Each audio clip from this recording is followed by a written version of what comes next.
शेतकरी मित्रांनो, नमो शेतकरी योजनेचा 8वा हप्ता ज्याची वाट बघून आता शेतकऱ्यांचे डोळे थकलेत, पण सरकारकडून मात्र अजूनही ब्र शब्द निघायला तयार नाही।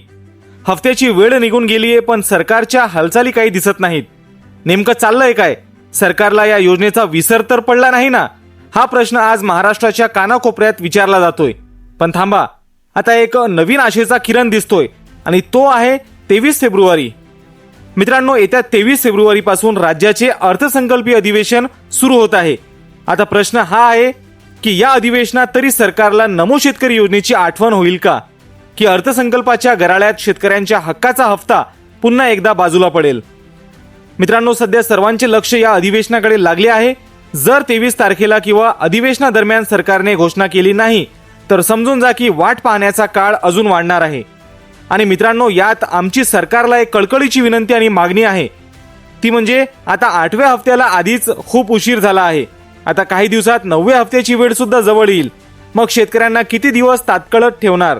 त्यामुळे सरकारने आता तारीख पे तारीख न देता नमो शेतकरी योजनेचा 8वा आणि 9वा हप्ता एकत्रित जमा करावा।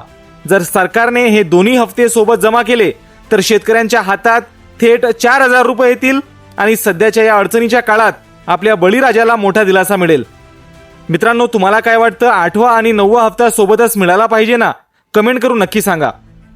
मित्रांनो, व्हिडिओच्या कमेंट्समध्ये अनेक शेतकरी बांधव आम्हाला सतत विचारतात की सर, पैसे का येत नाही आहेत नमो शेतकरी योजनेचे, नक्की कधी येणार? तुमचा राग, तुमची चीड आम्ही समजू शकतो, पण एक गोष्ट लक्षात घ्या, आम्ही फक्त माहिती देणारे म्हणजेच न्यूज अपडेटर्स आहोत। आम्ही सरकार नाही। आम्ही तुमच्यापर्यंत फक्त जी अधिकृत माहिती उपलब्ध होते ती पोहोचवतो। पैसे का अडकलेत, सरकार गप्प का आहे, हे प्रश्न आम्हाला विचारण्यापेक्षा तुम्ही ज्या लोकप्रतिनिधींना तुमचं बहुमूल्य मत देऊन निवडून दिलंय त्या तुमच्या आमदारांना किंवा नेत्यांना जाऊन विचारा। त्यांच्याकडे जाब मागा। त्यांना विचारा की साहेब, मते मागायला तुम्ही वेळेवर येता, मग शेतकऱ्यांचे पैसे वेळेवर का येत नाहीत?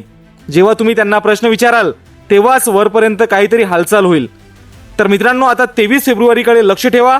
अधिवेशनात काय होतंय आणि आपल्या दोन्ही हप्त्यांच्या मागणीवर सरकार काय निर्णय घेतंय याची प्रत्येक अपडेट मी तुमच्यापर्यंत पोहोचवेनच। पण तोपर्यंत हातावर हात धरून बसू नका, आपल्या हक्कासाठी आवाज उठवा। हा व्हिडिओ आपल्या व्हॉट्सअप ग्रुपवर जास्तीत जास्त शेअर करा, जेणेकरून ही 2 हप्त्यांची मागणी सरकारपर्यंत पोहोचेल। तर व्हिडिओ आवडला असेल तर लाईक करा आणि अशाच स्पष्ट आणि थेट माहितीसाठी आपलं चॅनल सबस्क्राईब करायला विसरू नका। तर भेटूया पुढच्या व्हिडिओमध्ये। तोपर्यंत आपली आणि आपल्या कुटुंबाची काळजी घ्या। धन्यवाद।